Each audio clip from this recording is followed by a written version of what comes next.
биздин мамлекетти түптөөгө жалпы үй бүлөсү менен терең өздөрүнүн салымын кошкон орду бар биздин Кыргызстандагы билдүү инсан окумуштуулар деп билсек болот.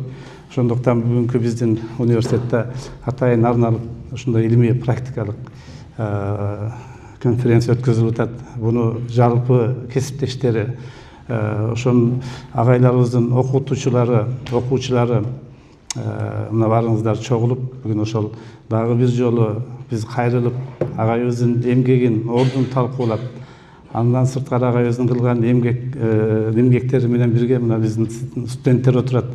Булар менен чогуу жол көргөзүп, талкуулоого барыбыз жолугуп отурабыз.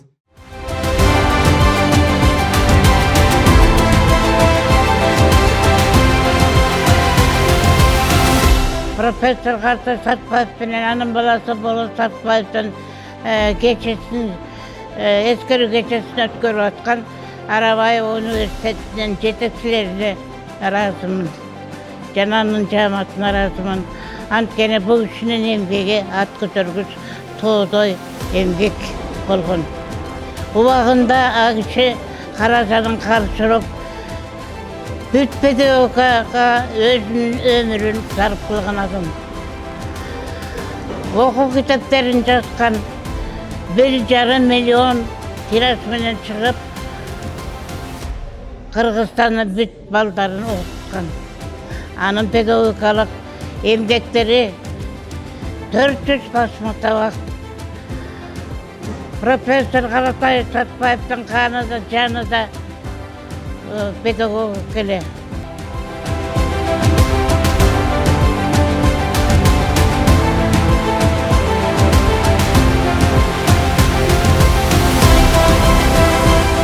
Бүгүн педагогика жана психология институтунда Каратай Сартбаевичтин 95 жылдыгына арналган илимий практикалык конференция болуп жатат. Илимий практикалык конференцияга республиканын бардык бурчтагынан илим посттор келип катышууда. Бул Каратай Сартбаевич кыргыз тилине чоң салым кошкон инсан.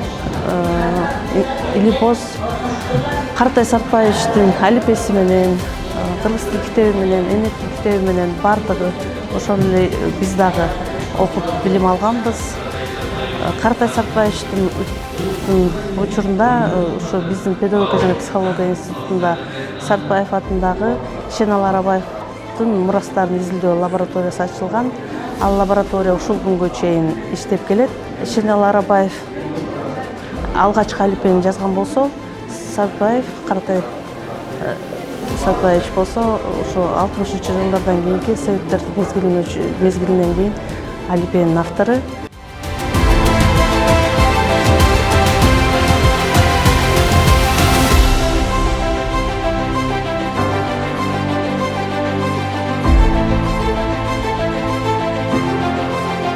Каратай Сартбаев агай бул жерде көп жылдар ишип, өзүнүн педагогикалык көптөгөн чыгармаларын ушул жерде жазган, педагогикалык ишин ишмердигин ушул университетке арнаган. Бул кишини илимдин дыйканы десек болот да.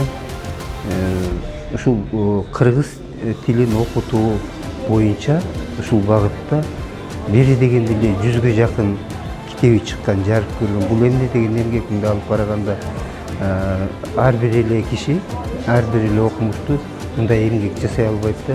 Ал жөн эле кабинетте отуруп алып жазбастан, ошону республиканын бүтүндөй аймактарын кыдырып, ошону практикалык жүзүндө кандай окутуш керек, ошо сырларын үйрөнүп, башка педагогдордун да тажрыйбасын алып, анан ошонун негизинде жана китептерин жазганда.